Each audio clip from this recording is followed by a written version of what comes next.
क्या मुख्तार अंसारी की मौत पूर्वांचल की रक्त रंजित राजनीति का नतीजा है? क्या मुख्तार अंसारी को आगामी लोकसभा इलेक्शन के चलते रास्ते से हटा दिया गया?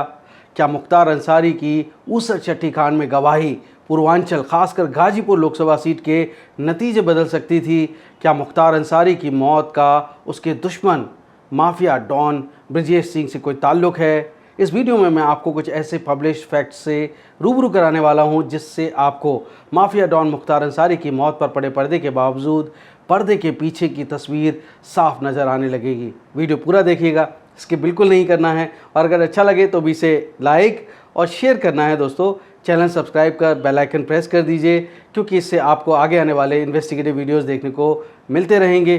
तो चलिए शुरू करते हैं दोस्तों। नमस्कार दोस्तों, मेरा नाम शैलेश कुमार है। न्यूज़ एसआईटी में आपका बहुत बहुत स्वागत है। तो सबसे पहले सफ़ेदपोश माफिया डॉन मुख्तार अंसारी का सबसे बड़ा दुश्मन कौन था? आप सही सोच रहे हैं, ब्रजेश सिंह। दोनों के बीच की रक्त रंजित रंजिश समझने के लिए मेरा 29 मार्च का वीडियो देखिए, लिंक मैं डिस्क्रिप्शन में भी दे दूंगा। तो सबसे पहले ब्रजेश सिंह वो शख्स है जिससे मुख्तार अंसारी की मौत से सीधे सीधे और सबसे बड़ा फ़ायदा पहुंचने वाला है।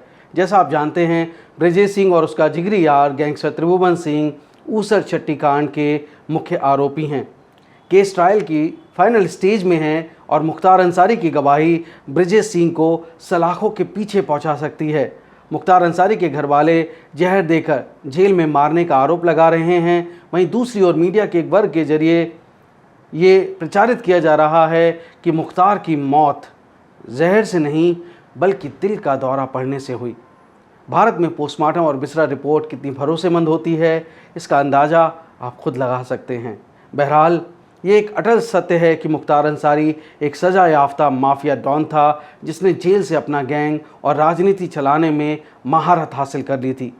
मुख्तार अंसारी की मौत का सच जानना चाहते हैं तो इस कड़ी में सबसे पहले जानना होगा मुख्तार के इर्द गिर्द होने वाली राजनीति। ये एक सच है कि बीजेपी विधायक कृष्णानंद राय की हत्या के चलते बीजेपी में मुख्तार अंसारी के लिए किसी भी तरह की कोई हमदर्दी नहीं थी। मुख्तार पैसों और रसूख के लिए गैंगस्टर बना और फिर सफ़ेदपोश राजनेता जिसने बीजेपी को छोड़ लगभग सभी पार्टियों से अपनी नज़दीकियां बना ली थीं। इन्हीं नज़दीकियों में से एक है ये शख्स ओम प्रकाश राजभर। उत्तर प्रदेश तो छोड़ दो, देश में हमसे बड़ा गुंडा के है बोलो, कोई है हमारी कला? ओम प्रकाश राजभर दरबार करने आते हैं ब्रजेश सिंह। मुख्तार अंसारी दरबारी हैं। ये लोग हमको अपना भाई मानते हैं, बड़ा भाई। उत्तर प्रदेश तो छोड़ दो, देश में हमसे बड़ा गुंडा नहीं है। ओम प्रकाश राजभर कहते हैं दरबार करने आते हैं ब्रजेश सिंह, मुख्तार अंसारी दरबारी हैं, ये लोग हमको भाई मानते हैं, बड़ा भाई। 25 सितंबर 2019 का ये बयान सुहेलदेव भारतीय समाज पार्टी के मुखिया ओम प्रकाश राजभर का है। 2017 से अभी तक सुभाषद के गाजीपुर के जहूराबाद विधानसभा क्षेत्र से विधायक। 19 मार्च 2017 से 20 मई 2019 तक योगी सरकार में पिछड़ा वर्ग कल्याण विभाग और दिव्यांगजन सशक्तिकरण विभाग मंत्री रहे, लेकिन उन्हें गठबंधन धर्म ना निभाने के चलते बर्खास्त कर दिया गया। राजभर 3 नवंबर 2021 को बांदा जेल में मुख्तार अंसारी से मिलने और सुबह सपा के मुख्तार अंसारी को टिकट दिए जाने की खबरों के बीच खुद मान रहे हैं कि वो योगी आदित्यनाथ की सरकार में मंत्री रहते हुए 2 साल में 18 बार आगरा, बांदा और रोपड़ जेल में माफिया डॉन मुख्तार अंसारी से मिले। इसके बाद अक्टूबर 2021 में समाजवादी पार्टी के साथ गठबंधन कर सुबह सपा ने 17 सीटों में से 6 सीटें जीती। लेकिन राजभर तब यूपी में बीजेपी से अलग हुए तो बीजेपी को गालियां देते थे। लेकिन जब सपा के साथ गठबंधन नहीं चला तो फिर इसी मार्च के पहले सप्ताह में राजभर ने फिर से बीजेपी का दामन थामा और योगी सरकार में फिर से कैबिनेट मंत्री बन गए।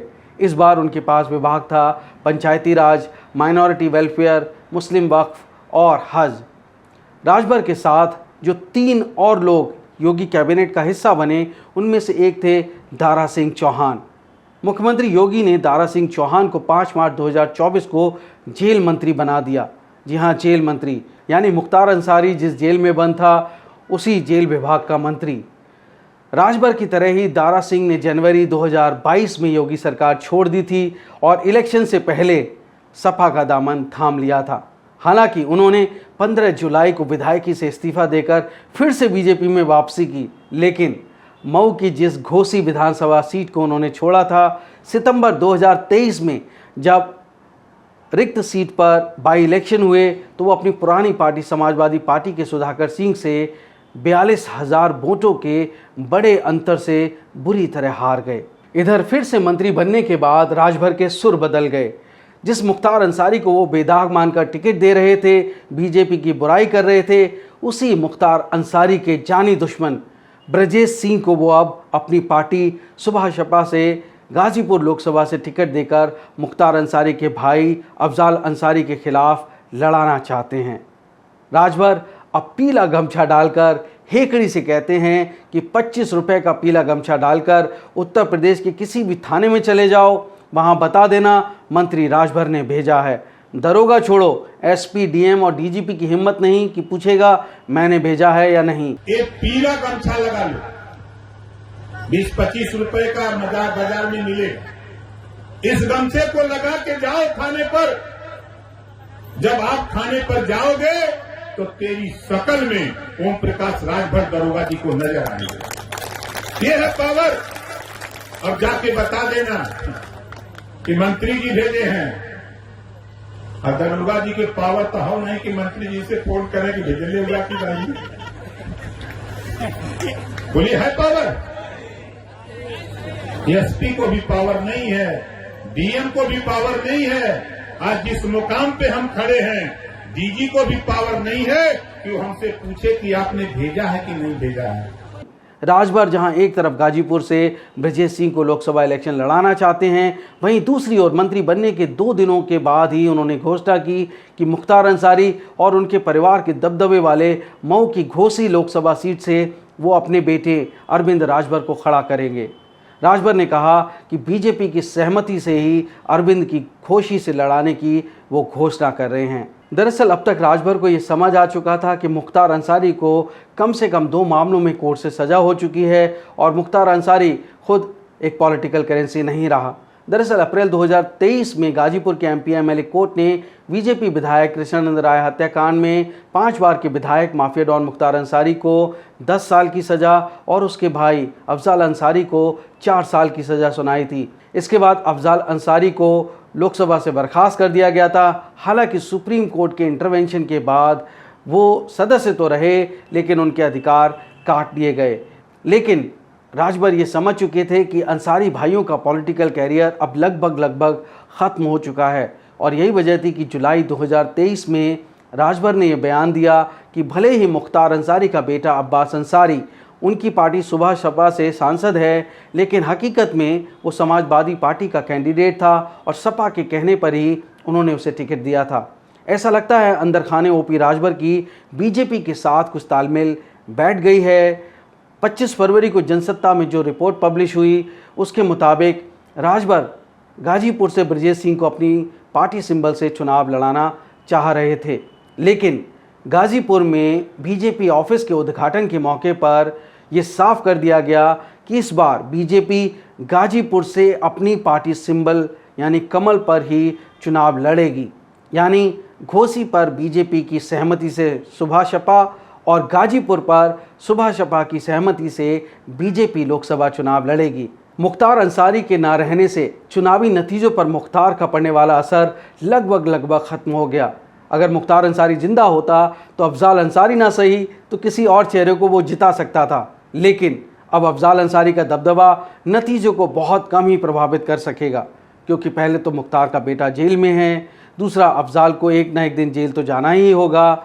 मुख्तार अंसारी की जेल में मौत का खेल अंसारी चाचा भतीजे का गेम बिगाड़ देगा और अब कोई माफिया जेल से साम्राज्य चलाने से पहले कई बार सोचेगा, क्योंकि जेलें अब शायद माफिया डॉनों के लिए सुरक्षित नहीं रहीं।